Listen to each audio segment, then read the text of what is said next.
Fala pessoal, tudo bem? Bem-vindos a mais um vídeo. Meu nome é Gabriel, sou aqui do canal Saber Investir Bem, nosso canal no YouTube. No vídeo de hoje eu vou estar trazendo um tema que tem como objetivo ensinar ao investidor comum, pessoa física, gente como a gente, até para mim mesmo aí com o que eu aprendi, a entender a avaliação de mercado, a avaliação de ações usando fundamentalismo. Então, porque tem muita gente aí que vai procurar conteúdo na internet perguntando se uma ação está barata, se uma ação está cara. Então o vídeo de hoje é ajudar esse investidor a entender como isso funciona, da onde vem esses termos. E lógico, sem fazer nenhum tipo de recomendação de investimento. Pessoal, todo vídeo nosso tem fins educativos, informativos, então bora lá começar isso aí. E para iniciar, uma dúvida muito comum que os investidores que estão iniciando na Bolsa de Valores, e até às vezes os mais antigos, que já estão aí investindo faz um tempo, sempre vem aquela dúvida na cabeça: será que eu tomei uma decisão correta de investimento? Será que eu devia ter comprado aquele ativo? Será que eu devia ter vendido aquele ativo? E também vem aquela pergunta: será que vai cair mais? Será que não vai cair mais? Está caro ou está barato, né? Então essa é a pergunta mais comum aí que os investidores podem ter em uma decisão de investimento. E se você está começando agora, eu tenho uma notícia para te dizer, que nem sempre o preço de um ativo diz tudo sobre ele. A gente precisa entender mais algumas coisas para responder para nós mesmos essa pergunta: será que está caro? Será que está barato? E um exemplo muito comum é aquele investidor que vai começar a investir e aí ele vê uma ação, por exemplo, vou dar um exemplo aleatório aqui, uma ação que vale R$2 e uma ação que vale R$50. Então o investidor às vezes vai abrir o seu home broker, vai se deparar com esses números, e aí se você fizer a pergunta: qual ativo está mais barato? Olhando apenas esses números na tela, uma ação A a R$2 e uma ação B a R$50, a gente não consegue dizer qual ativo está mais barato ou qual ativo está mais caro. Até porque, às vezes, um ativo de R$50 pode estar mais barato do que um ativo de R$2. Então, não podemos nos basear apenas no preço nominal daquelas ações. A gente precisa entender um pouco mais uma coisa chamada contexto. E até entrar no momento do contexto, vou estar explicando aqui dois indicadores, dois múltiplos fundamentalistas que nós precisamos entender no nosso dia a dia. Eles são extremamente utilizados. O primeiro dele é o preço sobre lucro, muito conhecido aí, PL, todo mundo já ouviu falar em algum momento. Todo mundo que vai começar a investir escuta aí o pessoal falando: procure ativos que tenham menor PL porque eles estão mais baratos. Mas eu vou explicar que também não é sempre assim que funciona. Você precisa entender como é que funciona o PL, porque o PL ele vai te dar uma guia, ele vai ser um guia para o que você está fazendo. Só que ele não é absoluto. Nem sempre um PL, vou dar um exemplo bem absurdo aqui, a empresa tem um PL de 1 e a outra empresa tem um PL, sei lá, de 6. Nem sempre essa aqui vai ser a melhor opção. A gente precisa entender muito mais coisas além disso. Mas falando sobre o PL, fórmula bem simples: preço da ação sobre o lucro por ação. Isso aí você encontra em vários sites, Investidor 10, Status Invest, Oceans 14, enfim, tem vários sites aí que você pode estar pesquisando para ver este múltiplo. Basicamente vai pegar lá o seguinte: quanto que está sendo negociada a ação hoje? Então vamos pensar que hoje nós temos uma ação negociada na Bolsa de Valores por R$15. Perfeito? E aí, qual foi? Então esse é o preço da ação. Qual foi o lucro entregue nos últimos 12 meses? Tá, então os sites vão pegar o que está mostrado nos últimos 12 meses. Vamos supor que foi R$3 por ação. Então a ação vale R$15 e entregou R$3 por ação nos últimos 3 meses. Qual é a relação de PL, preço sobre lucro desse ativo? Bom, a relação de PL então é 15 dividido por 3. Isso aí, se eu tiver bom de matemática, dá 5. Então, no caso, a relação de PL deste ativo hipotético é 5 vezes o seu lucro. E o que isso quer dizer? O que eu faço com um PL de 5? O que isso aqui está falando? A interpretação mais básica disso aqui seria essa frase aqui: quantos anos levaria para o lucro pagar o investimento, né? Então vamos supor aqui, lógico, então olha só, que a gente já percebe algumas coisas. Apesar de ter estimativa do quanto levaria para pagar, isso aqui, essa frase, essa interpretação básica já tem um conceito embutido ou uma ideia embutida de que o lucro vai permanecer naquele patamar. Né? O lucro pode crescer, o lucro pode cair, então a gente já começa a entender que PL é uma foto. Né? Isso aqui não não vai te dar o segredo do cofre, é uma foto atual da empresa. Se o lucro dessa empresa aqui hipotética se repetir, em 5 anos ela vai lucrar R$3 por ação, R$3 por ação, e em 5 anos ela vai ter lucrado R$15 por ação. Que então, em 5 anos, o investimento feito rendeu frutos o suficiente para voltar ou para pagar o investimento. Só que também, lógico, isso aqui pressupõe, por exemplo, que, vamos supor, 100% do lucro é distribuído para o investidor, então por isso que depois de 5 anos ele vai ter R$15. Mas a gente sabe que não funciona assim, né? Algumas empresas distribuem 100% do lucro, outras empresas têm um payout, que a gente chama, né? Um pouquinho menor, pode ser 25%, 50%, 80%, cada uma vai ter um payout diferente. Então, nem sempre isso aqui vai estar, o lucro inteiro da ação vai estar voltando para o investidor. Às vezes, uma parte dele ou uma boa parte dele vai ser reinvestido na empresa pela própria empresa.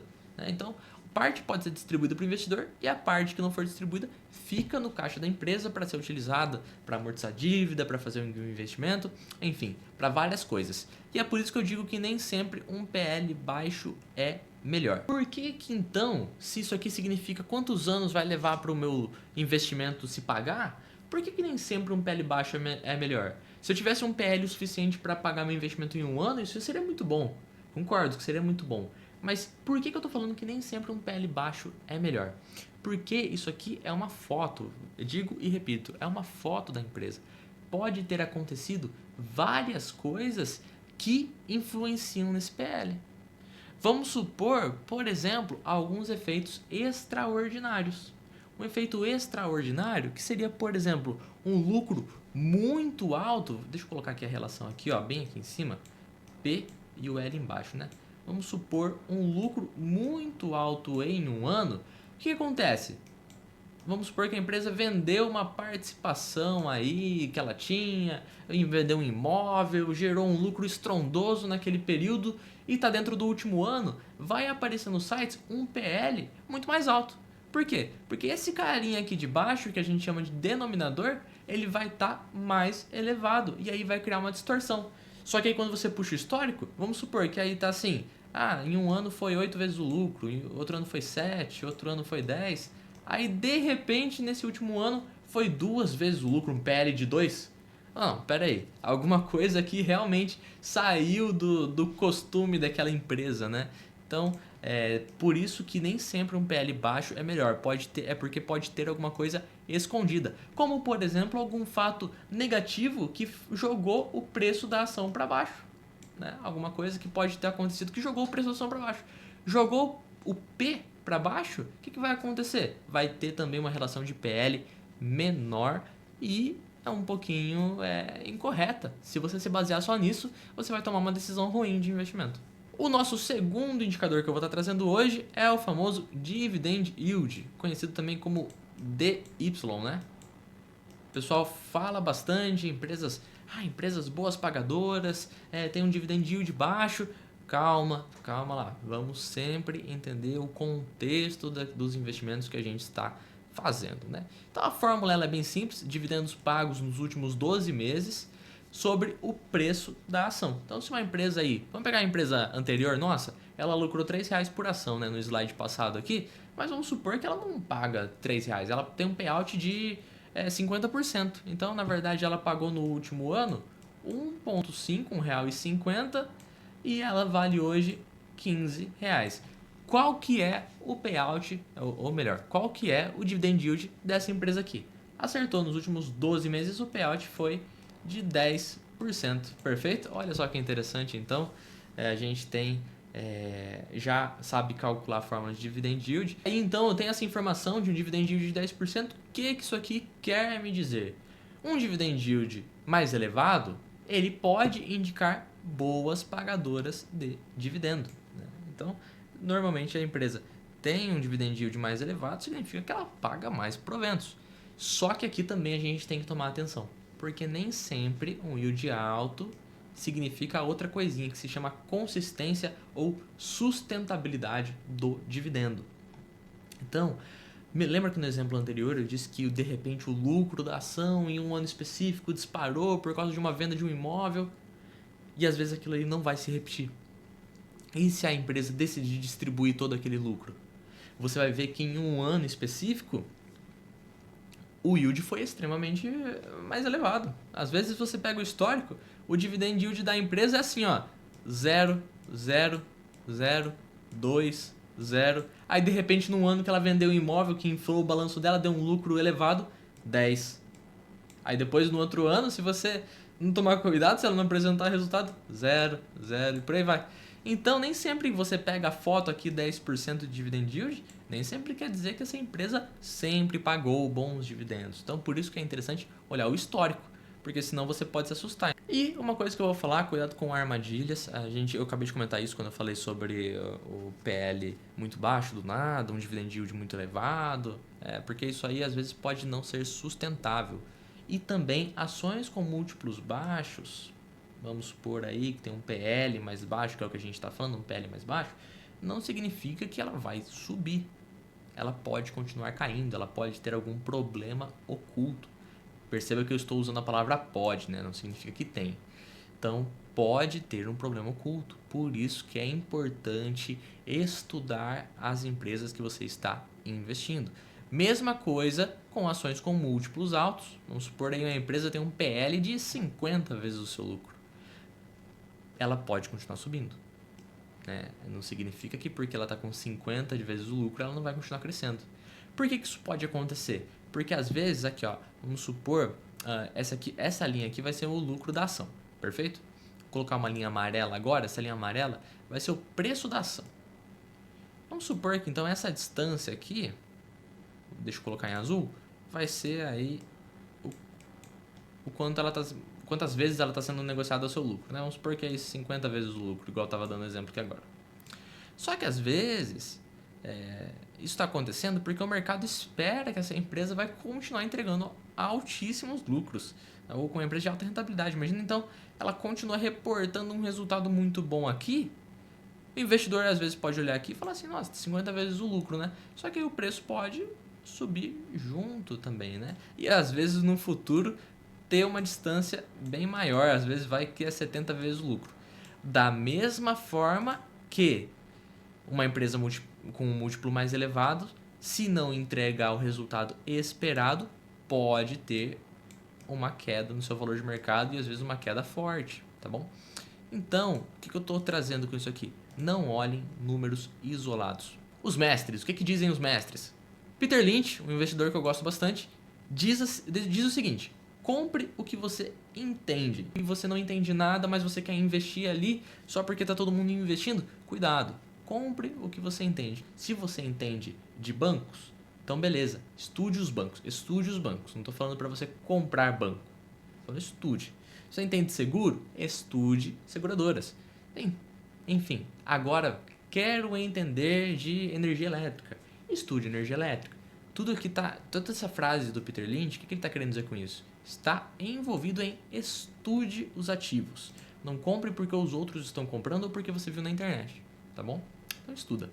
E o Warren Buffett já falava aí quando a gente cita questão de caro ou barato, o Warren Buffett sempre citou que valor é o que você leva, preço é o que você paga, e ele também cita que às vezes vale mais a pena pagar um preço justo, um preço razoável para uma ótima ou excelente empresa do que um excelente preço para uma empresa ruim.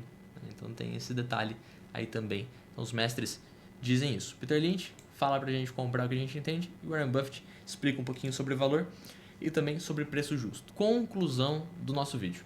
Avaliar ações exige contexto. Não dá para pegar ali um site qualquer, ver que está pagando 15% de dividend yield, negociado a 3 vezes o lucro, então é um bom investimento. Isso não existe. Né? Isso não tem cabimento fazer isso. Tá? Um investidor de verdade, ele vai parar, vai estudar, vai ler, vai se adaptar, se familiarizar com o setor e aí para tomar uma decisão de investimento.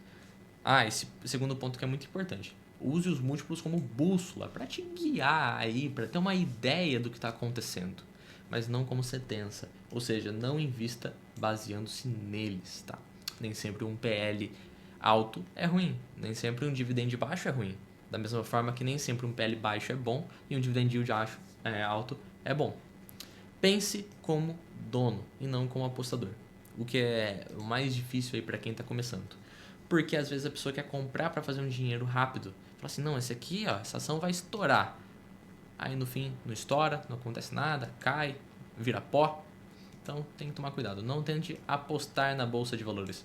O mercado é extremamente irracional no curto prazo e extremamente volátil. Por isso que você tem que pensar como dono. O que é pensar como dono? É olhar a operação, é entender como a empresa trabalha, quais são suas margens, quais são seus pontos fortes, seu ponto fraco. Então esse é o vídeo de hoje, espero que vocês tenham gostado. Deixa um like, se inscreve no canal. Se você gostou, compartilha com seus amigos, né? Isso é muito importante aqui pra gente. O like também é muito importante, comentário, se puder deixar, muito importante pra gente também. É isso, até a próxima e tchau.